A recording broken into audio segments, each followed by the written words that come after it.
இந்த கதையில் கவிதா பெரியம்மாவுக்கும் எனக்கும் நடந்த சுவாரஸ்யமான கதையை பார்க்கலாம் வாங்க. என்னோட அம்மாவின் அக்கா தான் என்னோட கவிதா பெரியம்மா. Wire to 46. இருவருக்கும் 2 வயது வித்தியாசம் தான் இருக்கும்.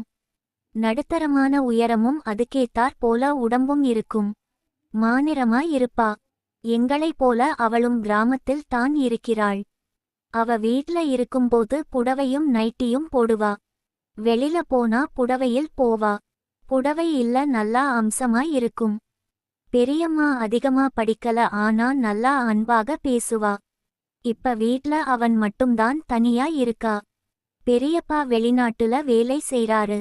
3 வருஷத்துக்கு ஒரு தடவை வந்துட்டு 1 மாசம் இருந்துட்டு போவாரு.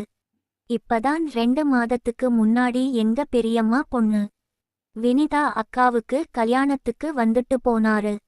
பெரியப்பாவுக்கு வயது 51. எப்பவும் வேலை பணமும் குறியாக இருப்பாரு. பொறுப்பானவரும் கூட.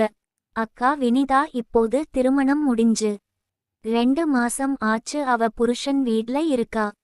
இப்ப பெரியம்மா மட்டும் வீட்ல தனியா இருக்கறதுனால மாமாவுக்கு போன் பண்ணி ஏண்டி வீட்டுக்கு கல்யாணம் முடிஞ்சு, அதுக்கப்புறம் யாரும் வரல, இங்க நான் தனியா தான் இருக்கேன். கொஞ்சம் பாவமாகவும் கோவமாவும் அம்மாகிட்ட பேச. இங்கே இவரை பார்த்துக்கணும், சமைச்சு கொடுக்கணும், அதான் அக்கா அப்படின்னு சொல்லி இழுத்தா. புரியுதுடி, லீவிலையாவது 2 நாள் இருந்துட்டு போலாம். சத்தியாவது வர சொல்லுடி, 1 வாரம் இருந்துட்டு போக சொல்லு. அவனுக்கு 1 வாரம் போன ட்ரை பண்ற பிஸியா இருக்கான். சரியா பேசல, திரும்பவும் எனக்கு அடிக்கல. சரிக்கா, நான் சத்திய வர சொல்றேன். செய்ய மாட்டேன் சொல்லிட்டு என்கிட்ட பேசினா. பெரியம்மா கால் பண்ணா ஏண்டா எடுக்கல. பேசலையா, ரொம்ப கோவிச்சுக்கிறா, தனியா இருக்கேன்னு சொல்லி வருத்தப்படுறா. நீ போயிட்டு 1 வாரம் இருந்துட்டு வா. ஆமாமா, 1 வாரமா எனக்கும் அடிக்கிறாங்க.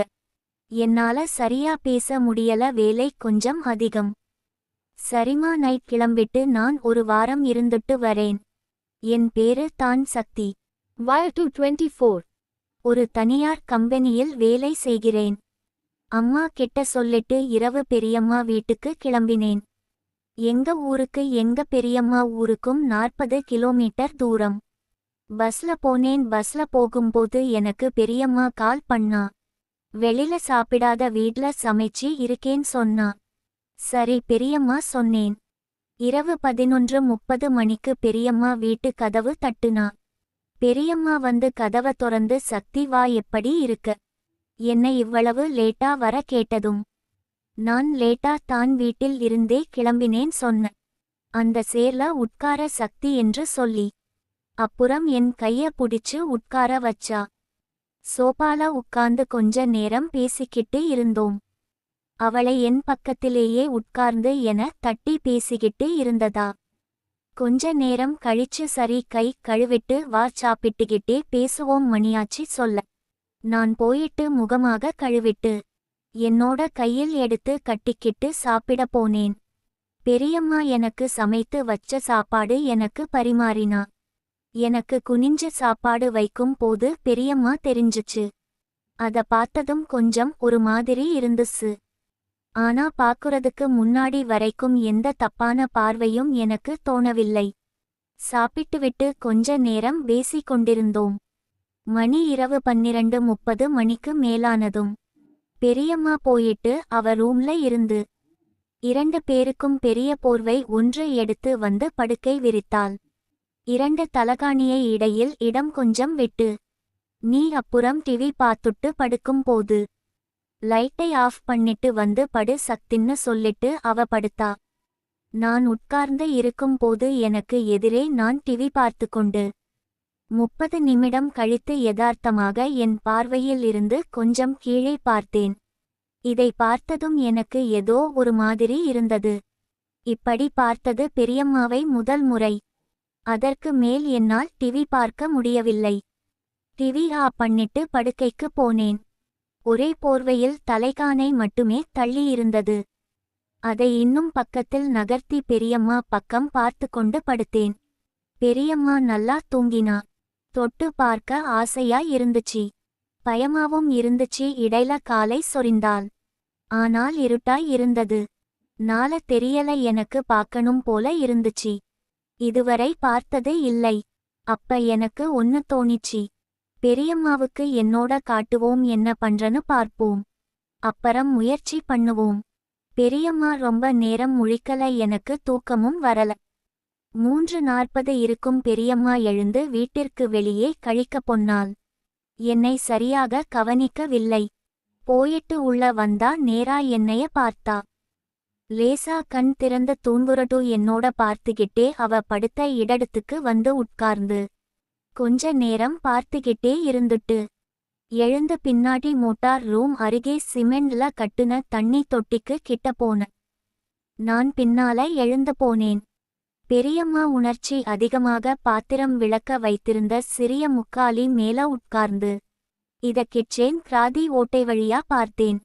எனக்கும் போல இருந்துச்சு.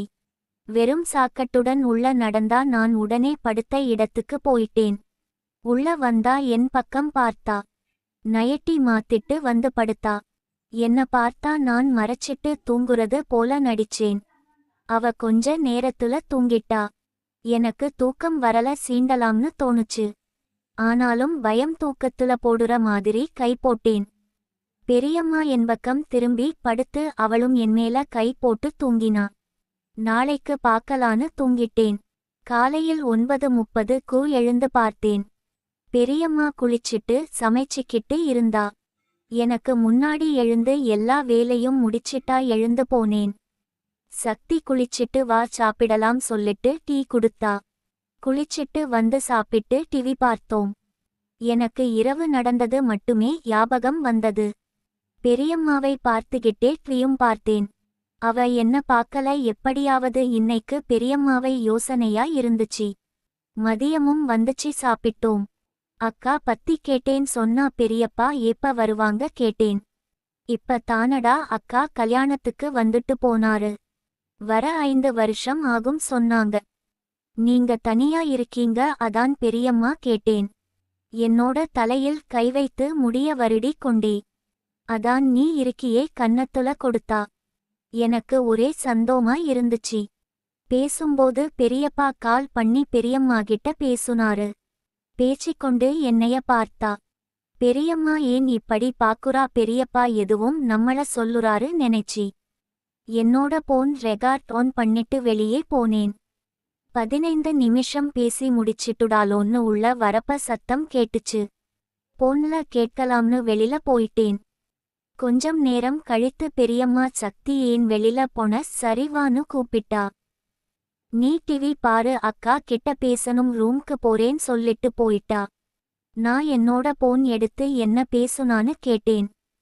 அக்கா ரூம்க்கு போயிட்டேன். அப்ப தான் பெரியப்பாவும் பெரியம்மாவும் கெட்ட வார்த்தையில பேசி இருக்காங்க. நீ கல்யாணத்துக்கு வந்துட்டு என்ன ஒண்ணுமே பண்ணல. நான் என்னடா பண்றது, நைட் கூட தூங்க முடியல டா. இப்படி நிறைய பேசி அவரை திட்டிக்கிட்டு இருந்தாங்க. எனக்கு ஒன்னு புரிஞ்சிட்டு பெரியம்மாவுக்கு இப்ப தேவைப்படுத்துன்னு. என்னோட முயற்சியை ஆரம்பிக்க அப்பத்தான் அவளே ஒரு வாய்ப்பு கொடுத்தா. பிடிப்பது போல இருக்கு, மறந்து கொஞ்சம் தேய்ச்சி விடுறியா. பக்கத்துல சங்கீதாவுக்கு கால் பண்ணேன். அவ அம்மா வீட்டுக்கு போயிட்டா சொல்லுறா. கொஞ்சம் கோச்சுக்காம தேய்ச்சு விடு சக்தி. நீ என்ன லூசா பெரியம்மா, நீ சொன்னா நான் தேய்க்க மாட்டேனா. அதுக்கு இல்லடா, அந்த இடத்துல தேய்க்க வைக்க ஒரு மாதிரி இருந்துச்சு, அதாண்டா லேசா இழுத்தா. நான் மருந்து எடுத்து குப்பர படுக்க சொன்னேன். அவ யோசனையோட படுத்தா. மருந்து எடுத்து முதுகுல தேய்க்க வழியில் லேசா முனங்க. கொஞ்ச நேரம் பொறுத்துக்கிங்க சொல்லி நல்லா தடவினேன். கொஞ்ச நேரம் இப்படி மருந்தை தேய்ச்சிட்டு இருந்தேன். காலை மணி 11 மணிக்கு எழுந்தோம். அதை பற்றி நானும் பெரியம்மாவும் பேசி ஒரு வாரம் நல்லா ஓல் வாங்கிய பெரியம்மா வாரம் ஒரு முறையாவது வந்துட்டு போஸ் சொல்லி அனுப்பி வைத்தாள்.